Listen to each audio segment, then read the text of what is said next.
Dirigimos com paixão. Mas infelizmente, ir para as ruas é uma caixinha de surpresa. Você sabia que no Brasil tem cerca de 72 acidentes de carro por hora? E se acontecer com você? Nós estamos aqui para te ajudar. Tem em mãos o aplicativo da Bateu, Resolveu. Iremos te guiar na coleta de provas através do aplicativo. Receba de forma gratuita em até 24 horas a resposta se você foi o causador ou a vítima do acidente. E aí, gostou? Baixe agora mesmo o aplicativo Bateu Resolveu. Conte conosco. Olá, olá! Sejam todos muito bem-vindos a mais um episódio do programa Conect Trânsito, programa que conecta quase tudo ao trânsito. Para você que ainda não me conhece, meu nome é Rodrigo Vargas de Souza, sou apresentador do Conect Trânsito e também um mantenedor do canal Rodrigo Vargas Psicologia e Trânsito.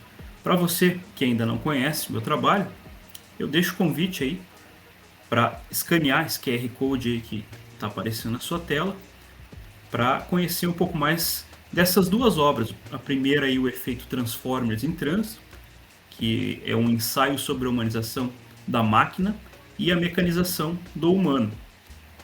E também essa última e mais recente, que é o livro A Indústria, onde eu trago algumas percepções enquanto agente de trânsito, algumas histórias, algumas experiências da rua aí, enquanto fiscal, certo?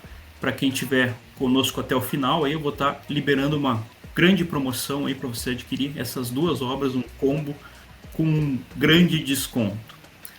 Então, apresentação feita, quero convidá-los a prestigiar esse programa, no qual vou estar entrevistando um grande amigo que está falando lá direto de Curitiba, que é um grande conhecedor aí da área do trânsito, que é formado em administração, é professor, é palestrante, consultor, enfim.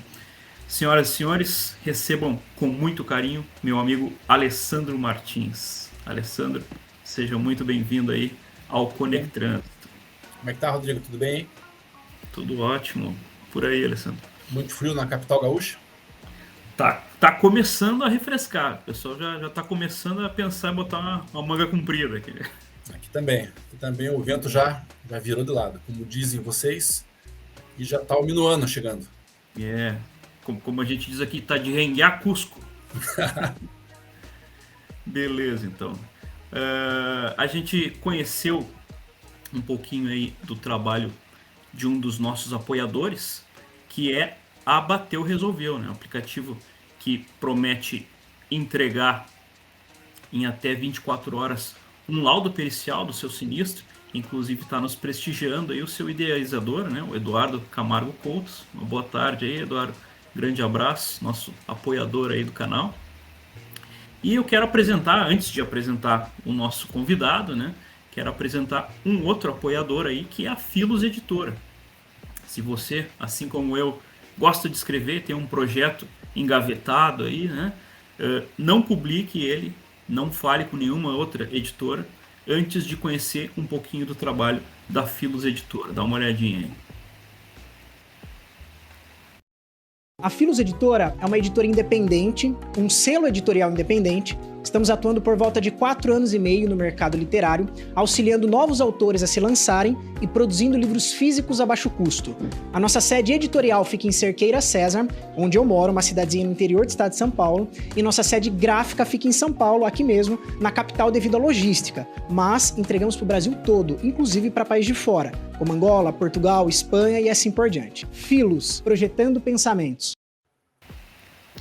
Tá aí então Filos Editora, projetando pensamentos, Bateu Resolveu, nossas duas parceiras aí do canal. Então, sem mais delonga aí, vamos apresentar, contar um pouco da história aí do nosso convidado, no nosso primeiro quadro, que é o Conectando os Pontos, onde o Alessandro vai contar aí para nós um pouco da sua trajetória aí, de onde veio, para onde vai. Fala um pouquinho aí da tua história para nós, Alessandro. Legal, Rodrigo. Então, esse ano de 2023 eu completo 30 anos na área de trânsito, né? Eu entrei Olha, que através de um beleza. concurso público que eu fiz no Detran, do Paraná, aqui. Em 93 eu fiquei sabendo do concurso, fiz o concurso, passei e entrei para trabalhar no Detran. Mas entrei assim sem perspectiva nenhuma, sem conhecimento algum, entrei para ser um funcionário público de uma autarquia, né? Só que, infelizmente, 2 anos depois, em 95, eu tive um contato meio drástico com a área de trânsito, quando meu irmão faleceu em um acidente de moto. Foi aí que eu tive o primeiro contato com lei de trânsito, com essa questão que hoje me faz estudar todo dia praticamente, né? Em 95, Rodrigo, meu irmão faleceu num acidente, época em que o código de trânsito não era tão difundido como é hoje, né? A gente, em 95, utilizava o código da década de 60, você sabe bem que o código de trânsito que a gente utiliza até hoje, apesar das mudanças, ele é de 97, que começou a vigorar em janeiro de 98. Então, o que aconteceu? Em 95, aconteceu essa situação na minha família, uma situação bem triste, e eu tive contato com o quê? Com a lei do DPVAT, porque como foi um acidente de trânsito, surgiram pessoas procurando a minha família para falar dessa situação que existe através dessa lei de 74. E foi o primeiro contato que eu tive com lei, fui saber o que era, como é que fazia para receber, o porquê que recebia, porquê que não recebia, como recebia, quem tinha direito. Daí o que acontece? Apesar, em 96, no ano seguinte, eu fui convidado para trabalhar em umas áreas do Detran que me demonstrou bastante interesse. Então, foi esse primeiro contato que eu tive apesar de trabalhar no Detran, foi infelizmente, foi esse episódio que me despertou a curiosidade sobre legislação. E a partir daí, em 97 eu comecei a fazer administração de empresas, me formei em 2000, logo em seguida fiz pós-graduação em trânsito aqui na PUC, né? Já sou especialista há mais de 20 anos, e daí eu recebi convites para começar a dar aula em cursos técnicos, cursos de formação de diretor, de instrutor, toda essa questão da mão de obra que tem na área de trânsito, principalmente para a autoescola, né? Fui convidado para dar aula também de pós-graduação em trânsito, dei algumas faculdades aqui do Paraná, e viajando para cima e para baixo falando de trânsito, né? Onde me chamar para falar de trânsito, eu vou. Então, já prestei consultoria para Detrans, para empresas, para governo, para qualquer empresa que precise de um profissional para falar um pouquinho sobre trânsito, sobre direção defensiva, sobre legislação, é lá que eu estou. Beleza, bela história aí, né, 30 anos esse ano. Alessandro? Infelizmente, muitos colegas aí, né, que a gente conhece aí trabalhando nessa área, né, do trânsito, tiveram essa mesma motivação, né? Tiveram interesse pela área justamente pela perda de algum ente querido, né? Eu tive entrevistando recentemente aqui a nossa grande amiga Irene Rios, né? Sim, a Que Irene. também passou por uma situação parecida, né? Contou para nós aqui no programa e que perdeu alguém próximo e era professora na época, o que a levou, né, a se interessar pelo tema e começar a difundi-lo e, enfim, né, pregar, né, essa causa aí tão importante. Em seguida, também, Rodrigo, quando trabalhei no Detran, eu passei por várias áreas lá dentro, né? Eu fui auditor, principalmente de autoescola. Eu fazia auditoria em autoescola. Então, a gente sabia como é que funcionava a questão do credenciamento da autoescola e do funcionamento dela. Eu fazia auditoria dos processos que ela fazia na parte teórica e prática. Então com essa experiência, eu também resolvi montar uma autoescola. Eu tive autoescola aqui em Curitiba durante um período e vendi a autoescola, porque praticamente a minha família morava dentro da autoescola, né? Eu moro num prédio aqui em Curitiba, num bairro chamado Cristo Rei, e na parte comercial desse prédio, eu peguei um grande espaço e fiz a minha autoescola. Então, praticamente, a minha família acordava e vinha para a autoescola e passava o dia aqui. Só que a gente arranjou uma prisão, porque a autoescola batia na minha porta domingo à tarde, querendo renovar a carteira, né? E resolvi seguir para outro rumo em paralelo, não abandonei a área de trânsito. Hoje continuo na área de trânsito, tenho empresa de consultoria, tenho o escritório de despachante, né? Continuo dando aulas, tudo mais, e atuo 24 horas por dia na questão do trânsito. Beleza, então apresentação feita, né? Vamos para o nosso segundo quadro, então, que é o quadro chamado Acelera ou Freia. Você acelera ou freia. É um quadro, para quem não conhece ainda a dinâmica do programa, o quadro foi inspirado naquele quadro do programa do Raul Gil, né, do Chapéu, né? Você tira ou põe o chapéu. Aqui, obviamente, como a gente está num contexto de trânsito, né? Então Acelera o eu freio. modifiquei para acelerar o freio, né? Eu vou falar algumas situações aqui do nosso trânsito para o Alessandro e ele vai ter que responder se ele acelera ou freia, ou seja, se ele é a favor ou contra, né? E por quê, obviamente. Certo, Alessandro? Preparado aí? Vamos lá, pode perguntar o que vier aí. Então vamos lá, então. Primeira situação diz respeito a esse que é uma das principais causas de acidentes fatais aí, né? Ou melhor, de sinistros, né? Fatais no trânsito, que é a velocidade. Então, quanto à diminuição da velocidade máxima permitida em vias rurais, aliás, em vias urbanas, de 60 para 50 km por hora, Alessandro, tu acelera ou freia? Eu acelero. Eu acho que isso é uma tendência mundial, não é só... Aqui em Curitiba, por exemplo, para você ter uma ideia, já existe a tal da rua calma, da área calma. Aqui em Curitiba, a prefeitura, que administra o trânsito aqui da nossa cidade, ela estipulou uma área calma. Ela delimitou o anel central ali, as principais ruas, e diminuiu a velocidade, colocou radar, colocou toda a sinalização suficiente e necessária para que o trânsito fosse diminuído, né? E o padrão no mundo é 50. Londres, por exemplo, adota-se a velocidade de 50. Aqui em Curitiba é 40, só para você ter uma ideia. E o que acontece? Qual que é a intenção disso? Muita gente reclama, óbvio, que quer correr no centro da cidade. Mas é para isso que existe radar, para poder pegar a pessoa certa, que não respeita a lei. E se a condição dada para a via, priorizando pedestre, priorizando o centro da cidade, priorizando as pessoas, acho que tem mais que respeitar. E para isso é óbvio que eu acelero. Sem dúvida. Inclusive eu quero deixar um relato aqui que eu fui uma vez há uns 3 ou 4 anos atrás, acho que foi 2019 aquilo, né, Alessandro? Na ocasião até encontrei o Alessandro lá no portal do trânsito, né? No Celso, isso aí. Isso, fui fazer uma visita lá para o A gente nosso se grande encontrou amigo. na recepção da empresa, exatamente. Exatamente. Ali que eu te conheci. Foi onde nos conhecemos pessoalmente, né, Alessandro? Isso aí. E eu fiquei extremamente surpreso, assim, positivamente surpreso com o trânsito de Curitiba, sabe? Não sei por se tratar de uma época, né, do ano de férias, talvez a cidade mais vazia, mas achei um trânsito muito calmo, assim, muito tranquilo, né? Os trajetos que eu fiz, pelo menos, eu não via pessoas buzinando e pessoas, né, se xingando, enfim, né? Muito diferente de Porto Alegre, por exemplo. Porto Alegre é um trânsito muito nervoso, né? As pessoas parece que não têm paciência, enfim. E Curitiba eu encontrei uma realidade muito diferente, né, disso. Então quero parabenizar, né, teu nome aí, a todos primeiramente o órgão, né, gestor da cidade e todos os cidadãos aí, né, curitibanos. A CETRAN aqui faz um bom trabalho na questão do trânsito. Curitiba, né, especificamente, ela tem um trânsito bem organizado. As pessoas que conhecem Curitiba, que vêm aqui a passeio, a trabalho, que vêm para cá, elogiam bastante a cidade em todos os sentidos, principalmente na questão de limpeza e trânsito. Apesar de os curitibanos daqui, quem é daqui reclama, né? Reclama que a via não permite andar mais rápido, reclama de radar, que a indústria dá multa, ou seja, isso é uma reclamação geral do curitibano. Mas para as pessoas que vêm de fora, né, a grande maioria elogia o trânsito daqui, por ser uma cidade bem organizada, sabe? Uma reclamação do brasileiro, eu diria, né? Não só do curitibano. Tanto é que Curitiba... Diga. Tanto é que Curitiba, o sistema de transporte coletivo é exemplo para o mundo, né? Não sei se você sabia, você deve ter visto aqui a Estação Tubo, né, quando passou por aqui. Então, o nosso sistema de transporte coletivo é copiado por vários países do mundo aí, né? Sem dúvida.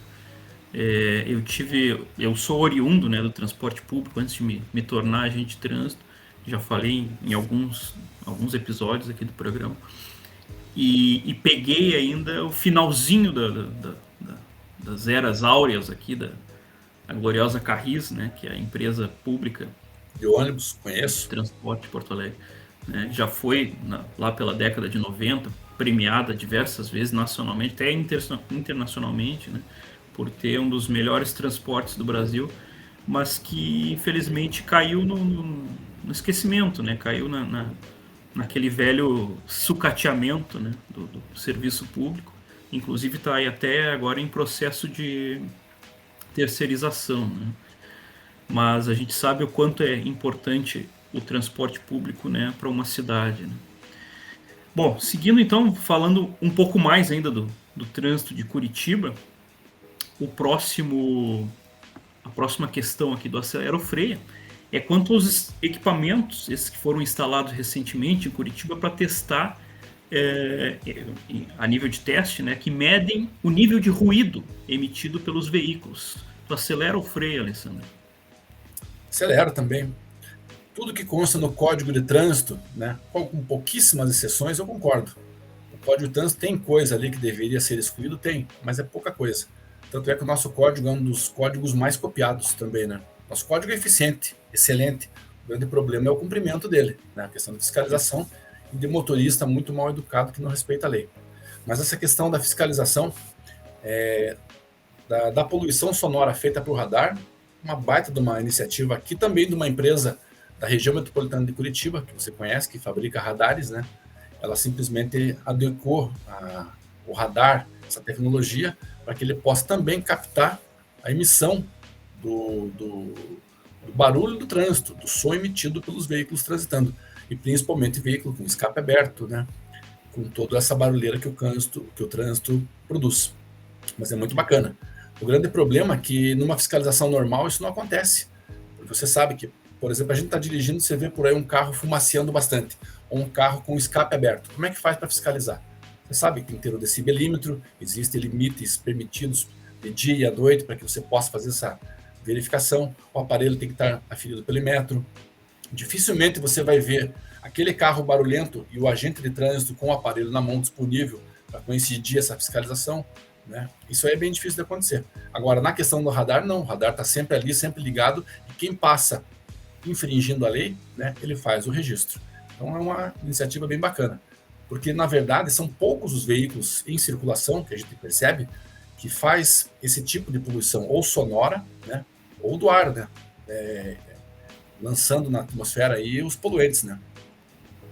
Mas é muito bacana. Eu lembrei agora, enquanto tu falava, de um artigo que eu escrevi algum tempo atrás, falando sobre justamente essa questão da poluição sonora, né, e da uma questão que está muito premente aí atualmente, que são os veículos elétricos, né? Que não produzem som, né? Inclusive por questões de segurança, né? Muitas montadoras estão sendo obrigadas a pôr som, né? Para alertar, né, os pedestres, enfim, os transeuntes do entorno da aproximação desse veículo, né? Eu me lembro que nesse mesmo artigo eu coloco... falo de um episódio, uma lembrança de uma situação que eu encontrei uma Ferrari na rua, né? Eu ainda de moto, né, jovem ainda, né, com aquela moto toda mexida, escapamento esportivo, né, barulhento. E aí eu cheguei perto da Ferrari e eu simplesmente sumiu o som da minha moto, de tão ensurdecedor que era o motor daquele carro. E em contrapartida eu faço essa relação do veículo elétrico, né, que aqui em Porto Alegre a gente tem o chamado grilo, né, que é uma espécie de tuk-tuk, esses triciclozinhos elétricos. Agora até recentemente chegaram a São Paulo também, tá rolando uma liminar lá que eles foram proibidos de trabalhar, né, em São Paulo, enfim. Eu vi, é verdade. Mas são veículos praticamente silenciosos, né? Eles não fazem um som muito mais baixo que um motor a combustão. Então eu faço essa brincadeira, né, de como é que vai ser o futuro da mobilidade, né? Será que vai ser ensurdecedor ou vai ser um futuro silencioso, né? Aqui em Curitiba, Rodrigo, eles estão habilitando os taxistas, a prefeitura, através do órgão de trânsito, eles estão chamando alguns taxistas para poder usarem o táxi elétrico, né, para testar esse veículo, né? Então, no mês passado, eles estavam convocando aí, se eu não me engano, 20 proprietários de táxi para que usem o carro elétrico para testar, para ver se dá certo na cidade. E também mas é um veículo que ele é fornecido pela prefeitura. haverá aí uma parceria entre a prefeitura, porque na verdade a prefeitura aqui ela administra o trânsito da cidade. Então, como teve agora um evento em março chamado Smart City, Cidades Inteligentes, então uma das propostas que teve, como temos a Renault aqui na região metropolitana de Curitiba, então a Renault desenvolveu um carro elétrico em parceria com a cidade, ele quer apresentar essa proposta do veículo para transporte individual de passageiros, no caso do táxi, né, que ele seja menos poluente. E também na mesma proporção, na mesma proposta, eles estão fazendo isso com os ônibus. Então eles querem tentar verificar a possibilidade de se ter o táxi e o ônibus elétrico. Mas, por um lado, você contribui com a poluição, né? Não havendo a poluição, você contribui com o meio ambiente, na verdade. Só que, por outro lado, você pode aumentar o número de acidentes, porque as pessoas estão acostumadas com barulho, né? Então você estranha, porque você vê um carro andando. Você já andou de carro elétrico? Eu já andei. Não. Eu Uber esses dias eu tive que sair de Uber, o cara chegou com um carro elétrico. Ele ligou, o carro já estava ligado. A gente tem aquele costume, né? De pegar, colocar a chave e bater a partir de escutar. Ouvir, né? A ignição. A ignição, e pá, pegar o carro. Não tem isso. O carro, você pensa que ele está desligado, tipo, ele vai ligar o carro para sair, não. Do nada ele sai andando. Ele sai andando, tipo, né? É estranho, mas é questão de costume. Ou seja, é a legislação tentando acompanhar as modernidades do mundo aí, né? Eu sempre comento justamente isso. Muito se fala de formação de condutores, de autoescola, de veículo elétrico, de uberização. Eu acho justamente isso. Esse dia eu estava fazendo um cálculo aí. O código de 41, ele durou pouco tempo, né? Ele foi atualizado em seguida, mas eu digo que a lei que a gente teve em 97, ele estava há 25 anos sendo usada, né? Então, se você for analisar, a primeira lei de trânsito foi lançada em 41. Você ficou, vamos dizer, 3 décadas utilizando essa lei, ou seja, o que aconteceu com ela? Ficou obsoleta, joga fora. Tem que fazer uma nova. Você tem que reescrever uma lei, porque o mundo mudou, as coisas mudaram, as pessoas mudaram, né? Escreveram uma lei em 97, que foi um baque naquela época, não sei se você lembra, né? Não sei se você pegou essa comparação, mas, por exemplo, cinto de segurança se tornar obrigatório, limite de velocidade, radar, capacete, ponto na carteira, capacete, foi uma mudança, assim, extrema. Né? Eu sempre comento, meu pai tirou a carteira no tempo do Código Antigo. Né? Meu pai pegou a primeira lei de trânsito e, baseado nela, ele teve que se preparar para tirar a carteira. Então, você imagina o que ele aprendeu, o que ele sabia e como é que ele foi avaliado. Essa é a situação do meu pai. Eu fui habilitado também, né, nessa lei com algumas modificações. Eu tirei carteira em 92. Muita gente se habilitou com o código atual, o novo Código de Trânsito, de 97, que, de novo, não tem muita coisa. Né? Já se passaram aí 27 anos, né, para que essa lei está em vigor. Eu acho que já está na hora de fazer mudanças, né? Porque, apesar de ter sido mudado alguns artigos na semana passada, que você acompanhou também, mas essas mudanças são alguns artigos, alguma alteração no parágrafo, coisas simples, né? Eu acho que muitas vezes precisa fazer uma mudança drástica em algumas leis para poder acompanhar também a evolução. Porque o que foi pensado e escrito em 97, muitas vezes não vale mais. Um exemplo, vamos pegar carro de autoescola, né? Carro de autoescola é obrigado a ter, para fazer uma aula e teste, você tem que fazer com carro manual. Você tem que fazer, está na lei, né? A pessoa tem que submeter uma avaliação dessa forma. Mas veja só, hoje em dia, carro elétrico, carro autônomo, carro automático, carro que você pega um conector USB, você pluga no computador de bordo dele, ele diz tudo, ele diz que o pneu está murcho, que tem tantos litros de óleo, ou seja, ele faz toda essa verificação. E a gente ainda aprende mecânica básica na autoescola, né? Ou seja, para quê? Eu tive autoescola, eu ensinava mecânica básica, a gente tinha todo o material didático, a gente transmitia o conhecimento, a pessoa submetia o teste. Mas a pergunta é, e se ele não quiser aprender mecânica básica? Não, mas ele é obrigado. Então, o próprio sistema de habilitação hoje no Brasil, na minha opinião, é bem furado. Né? Eu acho que tinha que haver uma reformulação em todos os sentidos. Né?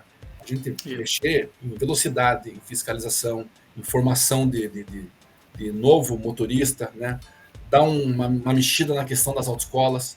Então, são coisas que a gente acha que não pode ficar parado com a lei de 97. A gente já está em 2023, já passou 27 anos dessa lei que se diz novo Código de Trânsito e que, de novo, não tem nada. Eu acho que é a hora de pegar aquele novo Código de Trânsito e fazer um mais novo ainda. Eu costumo brincar dizendo que se a gente pegar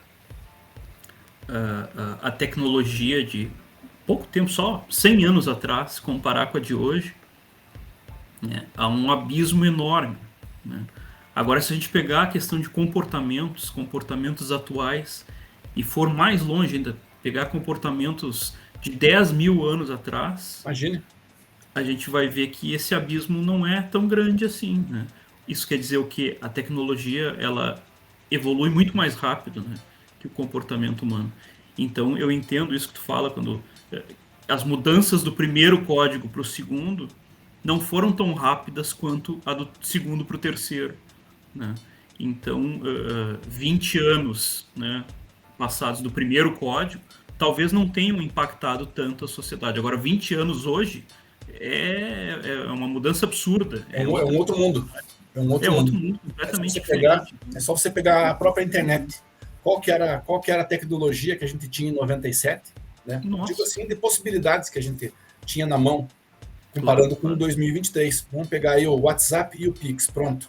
Olha a facilidade do WhatsApp para comunicação, de um Pix na questão de pagamento. Tem gente que fica dentro de casa, Rodrigo, que trabalha com celular e com Pix. Ele faz todo o trabalho dele através do celular e recebe e paga pelo Pix. Ou seja, coisa que seria praticamente impossível da gente prever ou comentar na década de 90. Né? A mesma coisa com o trânsito. Seria loucura. É a mesma coisa com o trânsito. Eu acho que a gente tem que... A lei, na verdade, o ordenamento jurídico do Brasil, ela sempre corre atrás do prejuízo, na verdade, né? Porque os fatos vão acontecendo, a lei vem atrás, tentando... Se adequando, né? Sempre se adequando. Por exemplo, você deve ter visto que teve um acidente com um carro elétrico nos Estados Unidos, no Arizona, com Tesla, né? Uhum. A pessoa duas pessoas entraram num carro, né? Pegaram um carro autônomo para se deslocar e esse veículo se envolveu no acidente, porque teve um comando que foi passado para o carro, né? E esse carro tomou uma decisão que ocasionou um acidente, levando as duas pessoas à morte. Agora, a pergunta é justamente essa. Numa época em que a gente trata de responsabilidade civil, né? Os acidentes causados por veículos autônomos, né? A gente, né, querendo pegar um código de trânsito que ensina mecânica básica para um aluno, perguntando para que serve um carburador, não que ele não precise saber, né? Não é que ele não queira saber, não precise, não seja necessário. Ele pode até querer saber, mas eu acho que tem muitas coisas muito mais importantes, né, num programa de formação de um futuro condutor que deveria ser batido, como, por exemplo, legislação de trânsito e direção defensiva. Não dizendo que as outras matérias não são importantes, não é isso. Você, como psicólogo, sabe o que é psicologia do trânsito, o que é comportamento humano no trânsito. Eu acho que deveria fazer uma readequação para esse programa de formação do novo motorista no trânsito de hoje, né? Deveria dar uma reformulada na aula, na avaliação, no próprio comportamento, né? No processo como um todo. O processo em si. Tem muito que melhorar, né? Eu que fui auditor da autoescola por muito tempo, Rodrigo, imagine o que eu não via na década de 90 fiscalizando a autoescola. Eu viajava o Paraná inteiro, eu e a equipe do Detran. Eu fui coordenador de educação há muitos anos, fui coordenador do curso de reciclagem, aquele curso que a pessoa perde quando perde a carteira, quando atinge 20 pontos, ou quando comete multa que já suspende automaticamente, sabe? Então, eu tive contato justamente com muito dono da autoescola, com muito aluno que perdeu carteira. Eu tive contato nas salas dela com gente de pós-graduação, com gente querendo fazer curso de instrutor, de examinador, de diretor-geral, diretor de ensino. Então, é bacana porque você vê vários perfis aí no trânsito, né?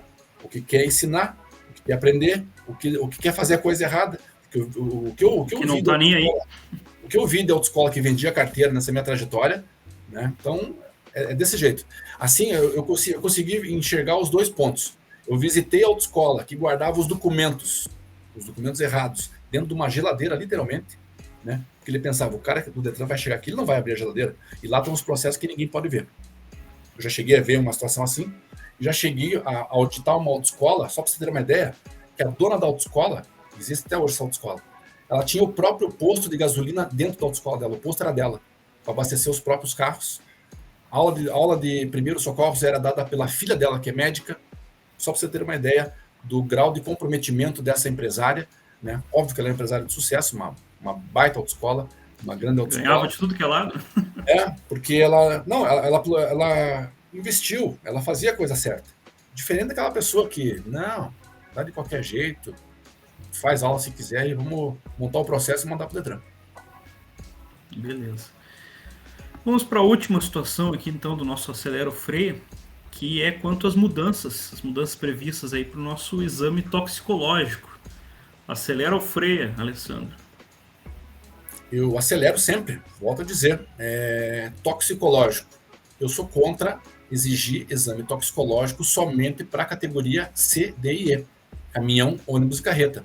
Porque essas pessoas têm que ser submetidas a uma avaliação para verificar se ela faz uso de substância entorpecente, né, alcoólica, qualquer tipo de droga, né? Ou seja, mas essa pessoa dirige um caminhão que faz uma jornada muito grande, muito extensiva, ele dirige várias distâncias. Eu penso o seguinte: o risco existe em qualquer tipo de veículo. O risco. Se você andando a pé, você corre risco. Você numa moto, num carro, num caminhão, num ônibus, numa carreta, corre o mesmo risco. Eu acho que moto, por exemplo, oferece muito mais risco do que qualquer tipo de veículo, você sabe disso. Tanto é que o DPVAT é muito mais caro dele, esse tipo de veículo, da moto, justamente pelo risco. Agora, por que não exigir toxicológico na categoria A para moto, B para veículo? Não precisa. Claro que precisa. Como eu falei para você, comparando a frota do Paraná aqui, de 8 milhões de veículos do estado, 6 milhões são veículos na categoria B, carro, o carro pequeno, o carro que a gente usa, né? 1 milhão e 200 são moto, e os demais ali, 300 mil são caminhões. Então veja, a grande maioria da frota, no Brasil inteiro, eu peguei um exemplo do Paraná, mas a frota brasileira, você vai ter a certeza que 80% é carro e moto, né? Mesmo porque a moto é um veículo barato, de fácil circulação, ágil, que as pessoas fazem o quê? Entrega. A pessoa, quando faz entrega, ela quer ganhar dinheiro por entrega, ela quer fazer o quê? Ela quer andar rápido. E você acha que essas pessoas que utilizam categoria A para trabalhar, você acha que nenhuma delas usa droga? Claro que usa, né? Você sabe que usa. As reportagens, as matérias de TV, dizem bastante aí sobre essa questão, só que muitas pessoas fazem vista grossa. Eu acho que deve ser feito exame toxicológico em todas as categorias. Por que eu digo isso, Rodrigo? Se você vier para Curitiba, ou mesmo em Porto Alegre, pegar um Uber, o cara está trabalhando, ele está dentro de um carro trabalhando. Você sabe se ele trabalhou a noite inteira? Se ele virou, se ele precisa juntar dinheiro para pagar a luz? Você não sabe se ele varou 1, 2 dias trabalhando de Uber. Mas é num carro, o carro está livre, o carro não precisa fazer toxicológico. Por que não? Se você entra num táxi, num Gol, num Fusca, em qualquer veículo que esteja sendo conduzido por uma pessoa que não dormiu, que bebeu, que dirigiu, que usou cocaína, que usou rebite principalmente. Então eu sou a favor do toxicológico, não só na categoria C, D e E. Eu sou favorável, né? E seria excelente que todas as pessoas que dirigem no Brasil provassem que estão de cara limpa. É verdade. Sabe, enquanto tu falava, Alessandro, eu lembrava que eu tô morando numa região mais central de Porto Alegre, né, faz 1 ano e meio, mais ou menos. E o meu apartamento ele é de fundos, né? Meu prédio é numa rua bem movimentada aqui, né, desse bairro.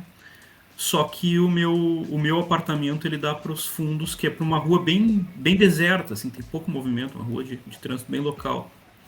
E o que eu vejo na janela do meu quarto aqui é de enlouquecer, assim, volta e meia eu abro a janela do quarto e tem um cara do Uber descansando, né, e fumando um baseadinho ali, ou um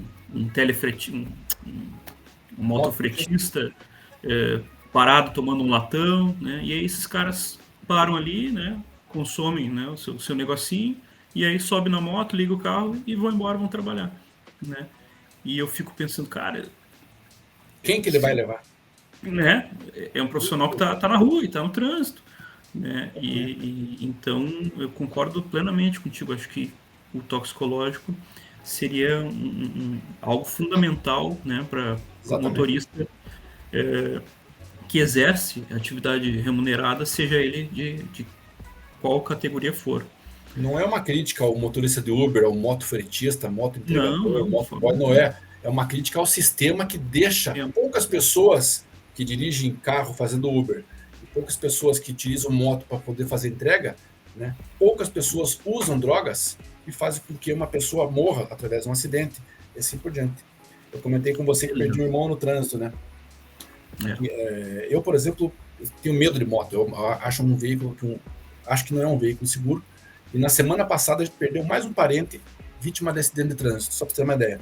Vindo de uma festa, ele numa moto, esse primo da minha esposa, ele foi atingido por um motorista bêbado na contramão, né? Então, só para você ter uma ideia, a moto é um veículo mais frágil, né? A pessoa, estando na moto, ela está mais exposta ao risco, mas o grande problema é a questão de bebida e direção, a questão de droga, de rebite, ou seja, tem que fazer toxicológico para todos, tem que fazer bafômetro, tem que fazer blitz, tem que pegar o cara que bebe e dirige, que usa rebite, sabe? A pessoa quer usar droga, quer beber, faça do jeito que achar melhor, mas faz em casa, só não pega um carro, sabe? Eu sou contra esse tipo de coisa. Vai dirigir, esteja de cara limpa, porque você pode matar não só você pode matar uma família, você pode matar muita gente. Eu concordo contigo, tive moto, inclusive, há bastante tempo atrás, logo que ingressei na fiscalização, e foi engraçado porque o meu sonho, inclusive na época, era me formar, né, terminar o ensino superior para tentar PRF, né, porque meu sonho era ser batedor. E aí tu começa a ver umas coisas no trânsito e desanima. Logo eu larguei de mão, mano. Não quero mais isso aqui, não é para mim, não quero nem saber, né? Então, mandar um abraço aí pro pessoal que tá nos prestigiando aí em casa. Leila Sampaio, Piauí, amiga minha. Aí, ó. O André, Domingos Dantas, Kelly Rodrigues, quem mais? Eduardo, Regina Espíndola, todo mundo aí que estiver online, um grande abraço a todos. Então, se encaminhando aí para o final do nosso programa, que já estamos quase com 40 minutos, nossa, o tempo voa quando a gente se diverte. Vamos para o nosso último quadro, que é O Povo Quer Saber, quadro que está movimentando aí as redes sociais e minha lista no WhatsApp aí. Primeiro com uma pergunta mais recente aí do Maurício Andrade, que nos deixou lá pelo YouTube, que é a seguinte: bom dia, Alexandre, ele botou. Gostaria de fazer uma pergunta. Por que no Brasil tantos candidatos são aprovados no exame de direção, porém não conseguem dirigir? Esse é um assunto que você domina, né, Rodrigo? Que é, sendo psicólogo, especialista em trânsito, especializado na parte comportamental, sabe bem melhor do que eu. Não é todo mundo que nasceu para dirigir. As pessoas acham, eu tenho direito a dirigir. Dirigir não é direito. Dirigir é uma concessão que o Estado lhe dá, temporária, para você conduzir um veículo numa via pública, desde que você atenda, né, as condições para ter essa carteira de motorista. E essas condições são principalmente o quê? Físicas e mentais. A pessoa pode dirigir? Pode, desde que ela mostre que tem conhecimento teórico. Provou que tem conhecimento teórico? Beleza. Daí vai fazer um teste prático. Provou que tem conhecimento prático? Ótimo, pega a carteira de motorista, está aqui. E agora? Agora eu vou dirigir pro resto da vida? Não. Muitas pessoas não dirigem por traumas, por falta de habilidade, por falta de tempo, por uma série de motivos. E tanto é que no Brasil, você sabe disso, existem muitas pessoas que dão aula para habilitados. Aqui em Curitiba tem, em São Paulo tem, existem vários profissionais que são especializados principalmente na área de psicologia, são os psicólogos, que se especializam nisso aí, Rodrigo, justamente em pegar a pessoa e falar: qual que é o teu bloqueio para dirigir? Por que você não dirige? Ele vai entender a parte psicológica da pessoa, que faz com que ela não tenha essa segurança no trânsito. Porque, querendo ou não, no trânsito você tem que ter principalmente segurança. Você vai pegar um veículo que pode matar, você pode morrer, né? Então você tem que ter, no mínimo, estar bem fisicamente, psicologicamente, em condições de você participar do trânsito, né, nas melhores condições. Então muitas pessoas tiram a carteira. Um exemplo bem prático, sabe quem que é? Minha mãe, Rodrigo. Minha mãe trabalhou no Detran há muitos anos, né, se aposentou há pouco tempo, e ela queria tirar a carteira. Ela tirou a carteira de motorista, ela tem o documento de habilitação. Só que minha mãe não dirige, mas ela não dirige por quê? Porque ela é consciente. Ela fala: eu não gosto, eu fico nervosa, eu não sou no trânsito, eu não sirvo para dirigir. Ela tem a perfeita ciência de que ela não serve para dirigir, mas nada que não possa ajustar. Ela acha que não serve para dirigir, mas nada que ela não possa fazer uma aula com uma pessoa que perceba... Falta de prática, né? Claro, que perceba essa dificuldade dela, essa falta de segurança, essa falta de habilidade, talvez seja, né? e faça com que ela simplesmente perca esse medo, né? Porque o grande desafio que as pessoas passam por aí é justamente esse: perca o medo de dirigir. As pessoas têm medo de dirigir, medo de causar acidente, medo de se envolver em acidente, medo de participar desse trânsito louco que todo dia mostra pra gente que para morrer é um sopro, né? É um minuto, porque o trânsito todo dia mata, né? O trânsito é uma das maiores causas de morte no mundo, né? E no Brasil o trânsito não é diferente. Minha esposa passou por algo semelhante também, tirou carteira uns E não 5, dirige? 6 anos atrás. E começou a dirigir até, mas claro, na autoescola a gente é ensinado a passar na prova, né? A gente não é ensinado a conduzir de fato, né? Isso aí tu vai aprender na prática, né? E certa feita ela se enroscou lá no portão, né, da garagem e ficou traumatizada. Não quero mais, né? Ficou com medo, né, de voltar a se envolver num sinistro. E desde então não dirigiu mais, né? Mas ela brinca sempre, né? Olha, o Detran diz que eu posso dirigir, então eu posso dirigir, né? Dirige. Eu dirijo. Na minha autoescola aqui, Rodrigo, eu sempre brincava com os alunos, né? Eu dava aula de legislação aqui.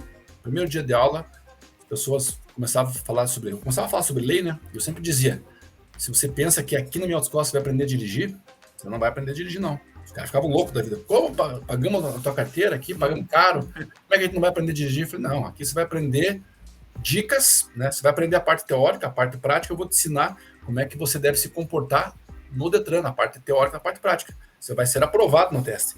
Mas dirigir é muito mais do que isso, né? Dirigir é muito mais responsabilidade do que o simples teste do Detran. É verdade.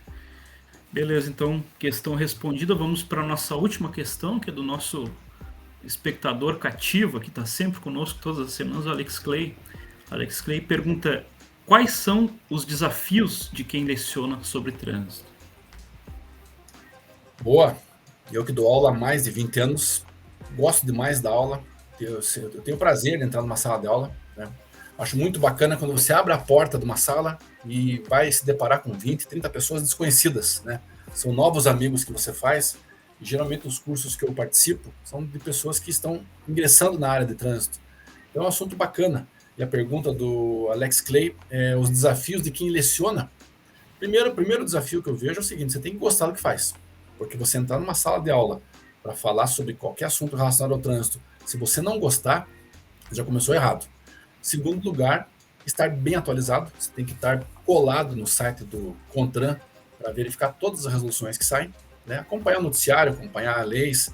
Eu, por exemplo, tenho um serviço que todo mundo pode fazer, que é o Google Alerts. Não sei se vocês conhecem, mas eu acho bacana. Eu, por exemplo, vou na minha conta do Google, tem lá na questão de alertas, eu sempre escrevo os assuntos que eu tenho interesse em receber, informativos diários. Você pode configurar, inclusive, a periodicidade disso aí, se é diário, semanal, assim por diante. Eu quero receber todo dia. Eu não quero saber de notícia velha, eu quero saber o que aconteceu hoje.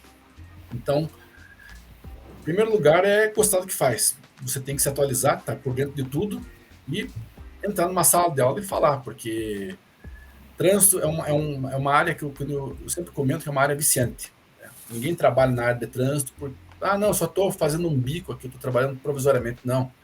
Tenha certeza que as pessoas que trabalham na área de trânsito trabalham porque gostam, que é uma área bacana de trabalhar, é uma área apaixonante.